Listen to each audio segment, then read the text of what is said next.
കേരളത്തിലെ ജനങ്ങൾക്കും കഴിഞ്ഞ 5 മാസമായി പിണറായി ഗവൺമെന്റിനെതിരെ, പിണറായിസത്തിനെതിരെ എനിക്ക് പിന്തുണ നൽകിയ പൊതുസമൂഹത്തോടും നന്ദി അറിയിക്കുന്നു. അതോടൊപ്പം രണ്ടാമതായി 2016-ലും 2021-ലും നിലമ്പൂർ നിയോജക മണ്ഡലത്തിൽ നിന്ന് എന്നെ വോട്ട് ചെയ്ത് വിജയിപ്പിച്ചു എല്ലാ ഘട്ടങ്ങളിലും എന്നോടൊപ്പം നിന്ന നിലമ്പൂരിലെ ജനങ്ങൾക്കും വോട്ടർമാർക്കും നിയമസഭയിൽ ആദ്യമായി എത്തിച്ചേരാൻ എനിക്ക് പിന്തുണ നൽകിയ ഇടതുപക്ഷ ജനാധിപത്യ മുന്നണിയുടെ നേതാക്കൾക്കും പ്രവർത്തകർക്കും അവരോടുള്ള നന്ദിയും അറിയിക്കുകയാണ്. 8.5 വർഷത്തെ രാഷ്ട്രീയ MLA എന്നുള്ള രാഷ്ട്രീയ ജീവിതത്തിന് ശേഷം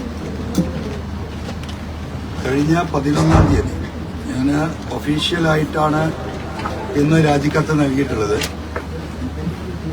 11-ാം തീയതി തന്നെ ബഹുമാനപ്പെട്ട സ്പീക്കർക്ക് ഇമെയിൽ വഴി MLAയുടെ ഒഫീഷ്യൽ മെയിൽ വഴി നമ്മൾ വ്യക്തിപരമായിട്ട് ഞാൻ മെയിൽ കൊടുത്തിട്ടുണ്ട്. അത് പത്രമാധ്യമ പ്രവർത്തകർക്ക് കൊടുത്തിട്ടുണ്ട്.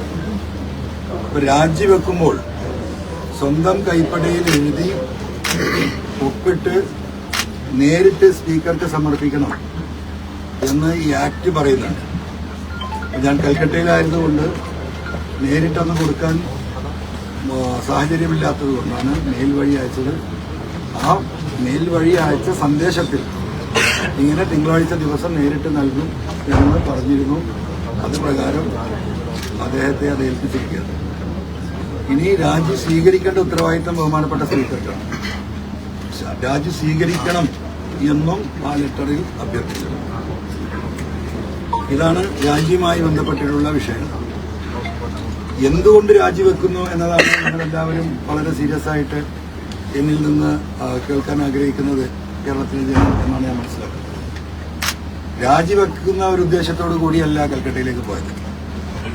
കൽക്കട്ടയിൽ പോവുകയും പാർട്ടിയുടെ ലീഡർഷിപ്പുമായി സംസാരിക്കുകയും അതിനുശേഷം ബഹുമാനപ്പെട്ട പശ്ചിമ ബംഗാൾ മുഖ്യമന്ത്രി മമതാ ബാനർജി ദീദി എന്ന് സ്നേഹപൂർവ്വം ഇന്ത്യയിലെ ജനങ്ങൾ വിളിക്കുന്ന ബംഗാൾ മുഖ്യമന്ത്രിയോട് വീഡിയോ കോൺഫറൻസ് വഴി കാര്യങ്ങൾ വിശദീകരിക്കുകയും ചെയ്തു.